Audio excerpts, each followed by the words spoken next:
What if a cancer cell has already, flipped the genetic switch to metastasize? Its internal alarms are blaring, its bags are packed for the journey, but it is physically trapped in place by a concrete bunker it built for itself. Which is a terrifying but honestly fascinating biological scenario. Right, because today we're looking at a groundbreaking 3D cellular model that proves a cell's DNA can be absolutely screaming like move, while its physical architecture forces it to stay put for up to 10 additional hours. And in the timeline of a cell, 10 hours is an absolute eternity. It really is. So welcome to the deep dive. Our mission today is to unpack this really fascinating 2026 paper published in Nature Methods. Yeah, the researchers behind this work have engineered a totally new way to observe the epithelial-to-mesenchymal transition, or EMT, using human stem cells in three-dimensional space. Which essentially solves a major blind spot in cellular biology. But before we get into the nuts and bolts, let's establish why we care about EMT. Well, EMT is the fundamental mechanism that drives embryonic development. So, making sure organs form correctly. But it is also the exact same pathway that cancer cells hijack to spread through the body. Right, metastasis, the really dangerous part. Exactly. And for decades, the scientific community has been studying this process, kind of like that old parable of the blind men and the elephant. Oh, I love that analogy, where everyone is touching a different part of the animal and arguing about what it is. Exactly. One lab focuses intensely on, say, genetic transcription factors. They're just looking at the DNA. Another lab relies on two-dimensional scratch assays to just measure physical cell movement. So they are just watching them crawl across a flat dish. Right. And then another isolates the degradation of cell-to-cell adhesion proteins. But because the field rarely observes all of these multimodal changes simultaneously in a physiologically relevant structure, the literature is just full of conflicting timelines. It's just confusing data regarding when a cell is actually truly committed to migrating. So we are essentially putting the whole elephant together for you today. We are.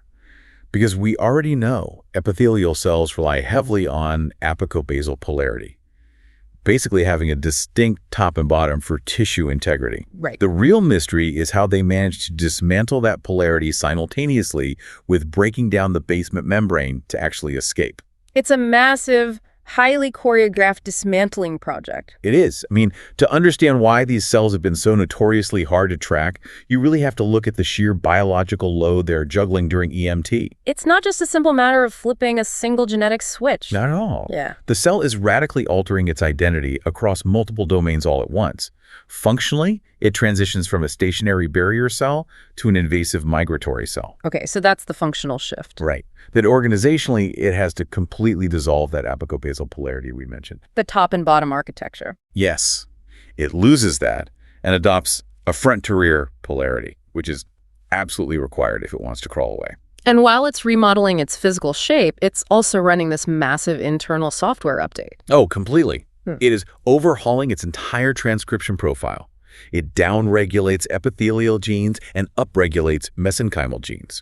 It's like packing an entirely different set of molecular tools for the journey. So that covers functional, organizational, and molecular. But there is a fourth one, right? Yeah, the most critical and honestly often the most overlooked factor is environmental. The cell must actively alter how it interacts with its immediate surroundings. Specifically the basement membrane. Exactly, which is this highly specialized, dense, cross-linked sheet of extracellular matrix.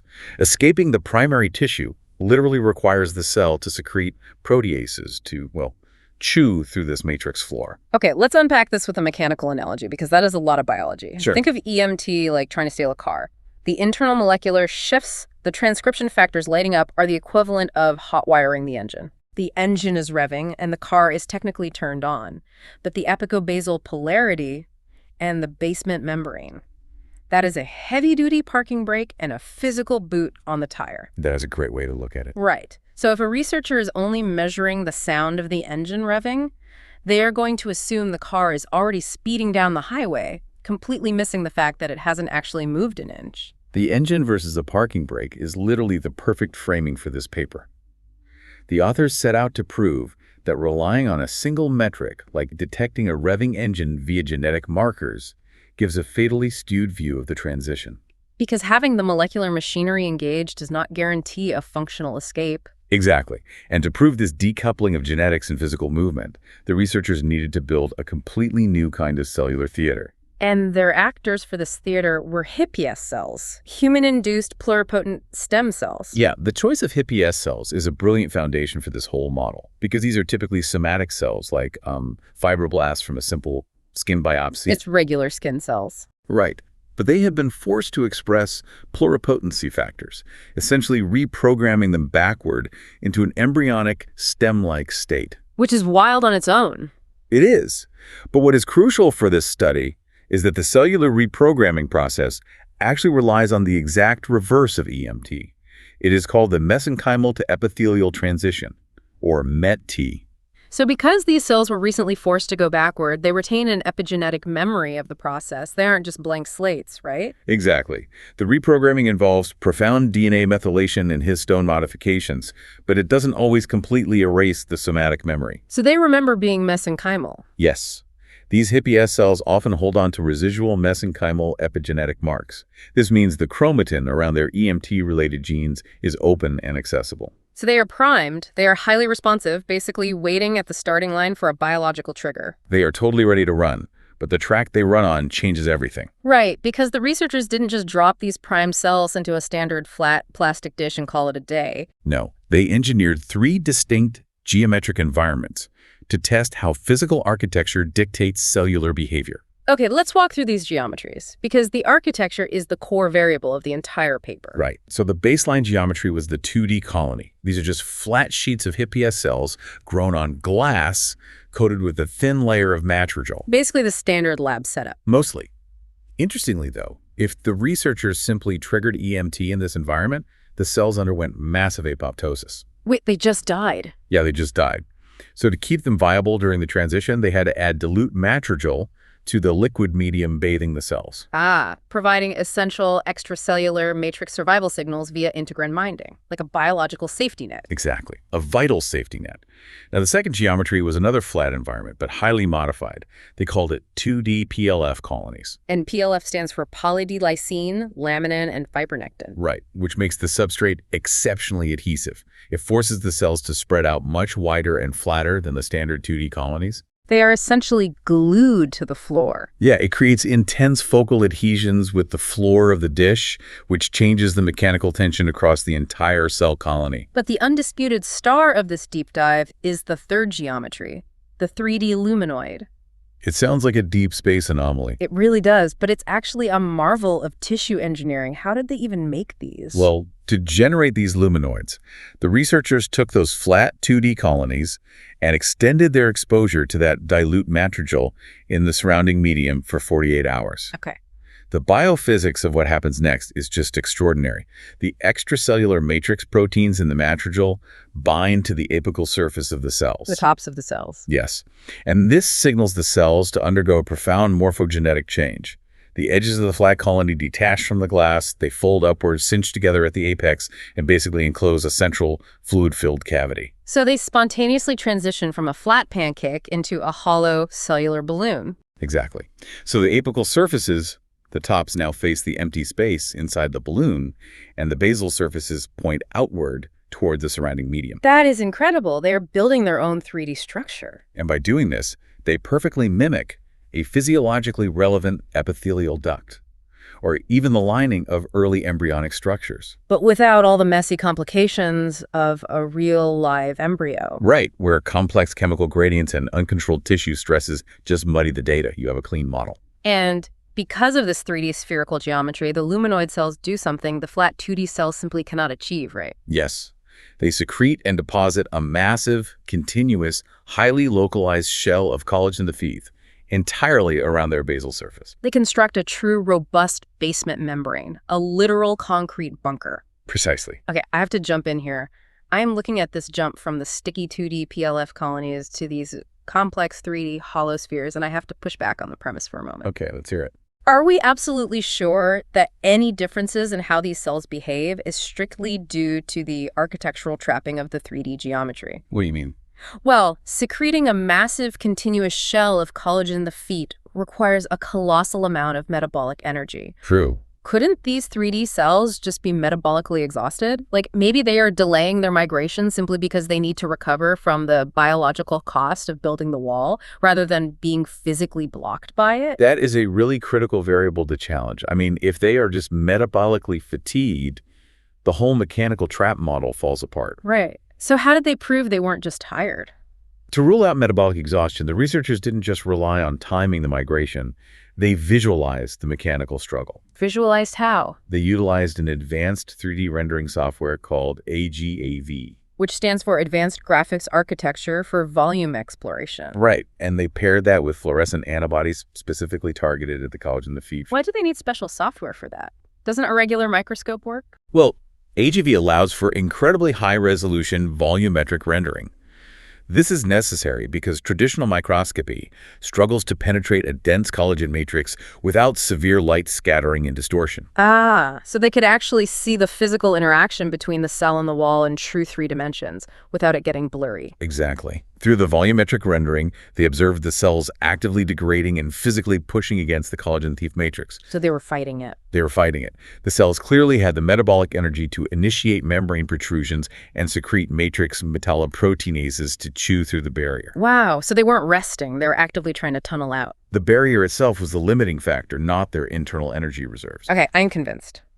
Which brings us to the main event, triggering the escape. Yes, the start of EMT. We have our 3 stages set. The flat 2D cells, the flat but sticky 2D PLF cells, and the 3D hollow lumenoids enclosed in their bunker. How did they actually sound the alarm to start the transition? They utilized a highly specific small molecule called CHIR99021. Okay, terrible name, but what does it do? It initiates a profound biological cascade by inhibiting an enzyme known as GSK3 beta. Okay, let's look at the mechanics of that cascade for you listening, because this is cool. Under normal conditions, GSK3 beta is part of a cellular destruction complex. It sounds violent, but it's essential. It is. Its full-time job is to constantly tag a protein called beta-catenin for degradation. It is essentially feeding beta-catenin into a molecular shredder to keep the cell stable. And by adding CHIR99021, the researchers basically unplugged the shredder. Boom. With GSK3 beta inhibited, beta-catenin rapidly accumulates in the cytoplasm. It then translocates into the nucleus, displaces inhibitory proteins, and binds to TCFL-EF transcription factors. Which directly activates the WNT signaling pathway. Yes. The WNT pathway is a deeply conserved master regulatory route that forcefully commands the cell to undergo EMT. And just to be scientifically rigorous, did they prove this wasn't just a weird side effect of the chemical? That they did.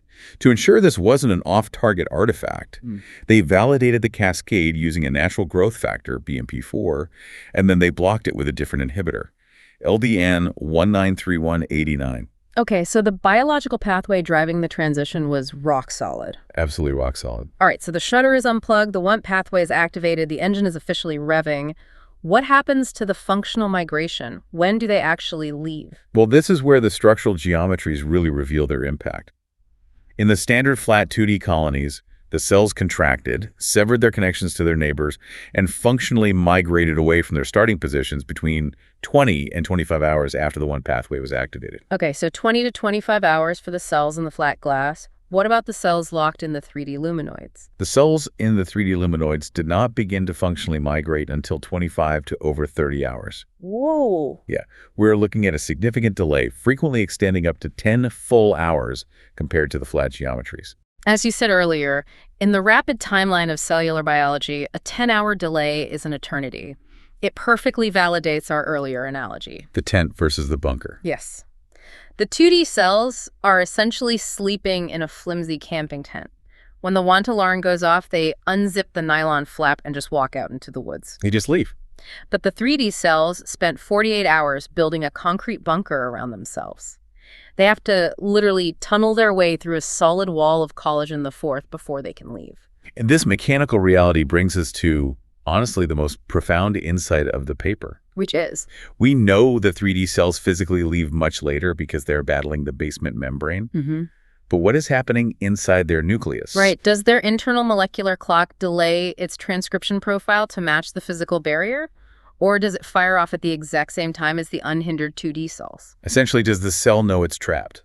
To answer this, the researchers utilize live cell confocal imaging. which is so much better than the old methods, right? Oh, completely. They didn't just kill the cells at different time points to measure static protein levels. They attached fluorescent tags to specific proteins and watched the internal machinery glow and shift in real time within living cells. So they get a continuous movie of the process. Exactly. And this live tracking is what separates this model from historical assays. They monitored several critical molecular players. First, they observed SOX2, which is a canonical marker for stem cell pluripotency. Yeah, and what happened to it? As expected, as the cells committed to EMT, SOX2 levels steadily dropped across all three geometries. The cells were shedding their stem cell identity. Okay, so they stopped being stem cells. Then they tracked the transcription factors driving the transition, the hands actively hot-wiring the engine. Right, they focused on brachyury and eomes, and they closely monitored the famous cadherin switch. Oh, the cadherin switch is a big deal in biology. Explain that for us. So E-cadherin is a vital transmembrane protein that forms adherens junctions. It acts as the structural glue holding epithelial cells tightly together. It's what makes a tissue a tissue. Yes. And during EMT, cells downregulate E-cadherin. They lose the glue and upregulate N-cadherin, which is a much looser adhesion molecule that facilitates mesenchymal crawling. So with all this continuous real-time molecular data across 3 different physical environments, what did the timelines reveal? The molecular timelines were completely functionally disconnected from the physical escape timelines. Wait, really? Yes. The internal clock of the cell is entirely blind to the physical trap it is sitting in. Wow. For instance, the transcription factor brachyury hit its peak concentration at the exact same moment in the fast-moving flat 2D colonies and the slow-moving trapped 3D lumenoids. That is insane. If brachyury is peaking at the same time across these radically different geometries, that implies the molecular machinery is firing perfectly on schedule. Perfectly on schedule. But functionally, the cell is stalled out, the engine is redlining, but the parking brake is firmly locked. The decoupling is absolute.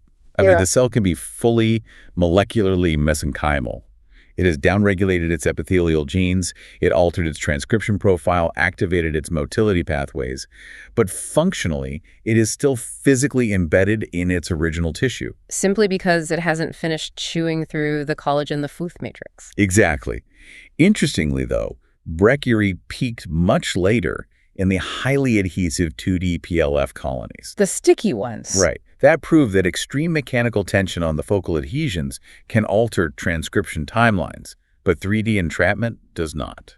When you consider this complete disconnect between the genetic markers and the physical escape, you realize how many historical studies might have drawn completely false conclusions. Oh, absolutely. I mean, if a pharmaceutical researcher is testing a novel cancer therapeutic on flat 2D cells in a standard Petri dish and sees brachyury spike, they might write a paper declaring the cancer has successfully initiated metastasis. Yes, happens all the time. When in reality, inside the 3D architecture of a human body, that exact same cell could remain securely trapped by its basement membrane for another 10 hours, or perhaps indefinitely. And that is the paradigm shift this paper represents. Decades of literature have relied on genetic markers in flat dishes to define the onset of EMT. This 3D model exposes a massive blind spot. You simply cannot rely on transcription factors to tell you when a cell has functionally escaped. You really can't. Was there any molecular marker in the study that actually respected the architecture? Like anything that reliably predicted when the physical escape was finally going to happen? Yes, actually. The dissolution of structural integrity was the only reliable predictor. The laws of E-cadherin, that tight epithelial glue we talked about, always preceded the physical migration, regardless of whether the cell was in a 2D tent or a 3D bunker. Makes sense. You have to unlock the door before you walk through it. Exactly. And as the cells dismantled their apical-basal polarity, they also had to reorganize their tight junctions, which the researchers visualized by tracking a protein called ZO1. ZO1 is crucial for maintaining paracellular permeability, basically keeping the barrier totally sealed, right? Right. Once the ZO1 tight junctions dissolved and the E-cadherin degraded, functional migration was imminent. Okay. But even then, the actual minute-by-minute timeline varied wildly depending on the density and thickness of the collagen wall the cell was facing. So the structural proteins tell you the cell is finally opening the door, but the genetics cannot tell you how long it will take to break the lock. That is the perfect way to summarize it. So to truly understand the elephant, you have to read the genetics, track the structural proteins, and measure the thickness of the walls of the room the elephant is standing in. You need the complete holistic view. And that is exactly what this standardized HipES cell platform provides. By successfully building an environment where human stem cells can be continuously observed in both flat layers and complex, physiologically accurate 3D lumenoids, they have provided the field with a lens to finally watch the entire transition unfold in context. It's a huge leap forward for cellular biology. So let's lock in the critical takeaways from this deep dive into the 2026 Nature Methods paper. We have explored how a cell's physical architecture deeply dictates its functional behavior. Right. We learned that an intact basement membrane, like the robust collagen-forced shell constructed by the 3D lumenoids, can physically trap cells that are genetically and molecularly screaming at themselves to migrate. Yes. And most importantly, we uncovered why relying on a single metric, like a spike in a transcription factor, gives a dangerously incomplete picture of cellular transition. And, if we pull this specific biological mechanism out of the laboratory dish and apply it to the broader human condition, it raises a truly profound question about how our bodies age. Oh, how so? Well, we just discussed how a microscopic lab-grown sphere of collagen V can stall a highly aggressive cellular migration by 10 hours. Now, consider the incredibly complex, dense extracellular matrix of your own organs. The physical environment we all live in internally. Exactly. As we age, our tissue matrix fundamentally changes. The collagen becomes stiffer, denser, and far more heavily cross-linked. And we typically view this stiffening as a negative consequence of aging, right? Like wrinkles or stiff joints. We do. But could the physical aging and densification of our body's basement membranes actually act as a secret lock? Oh, wow. Right. Could a stiffer matrix be the definitive barrier that dictates whether a single, mutated, genetically revved up cancer cell stays quietly trapped in place for years or successfully tunnels out to trigger a deadly metastatic cascade?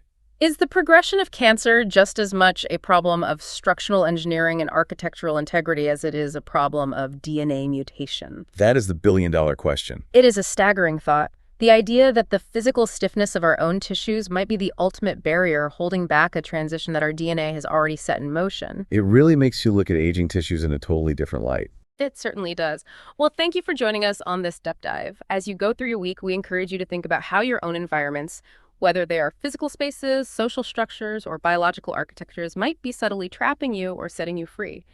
Keep pondering that final question about the aging matrix acting as the ultimate lock or key, and until next time, keep diving deep.